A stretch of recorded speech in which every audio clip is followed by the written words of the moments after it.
Diqqat qiling, Qirg'izistondagi kuchli zilzila afsuski O'zbekiston hududlarida ham sezildi. Moskvadan uchgan samolyot ushbu zilzila sababli Toshkentga qo'na olmadi deyishmoqda. Barcha o'zbek fuqarolarini Alloh asrasin.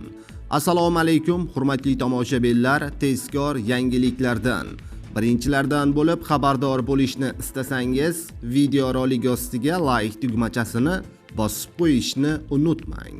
Like bosgan insonni Xudoyim doim qo'llasin. Diqqat qiling, bugun tunda Qirg'iziston Respublikasi hududida 5.7 ballik bo'lgan zilzila qayd etildi.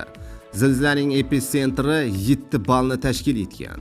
Ushbu zilzilaning O'zbekiston viloyatlarida sezilish kuchi: Namangan viloyatida 34 ball 106 km, Andijon viloyatida 3 ball 144 km, Farg'ona viloyatida 2-3 ball 176 km, Toshkent shahrida 2-3 ball 199 km, Sirdaryo viloyatida 2 ball 275 km da sodir bo'lgan, deyiladi xabarda.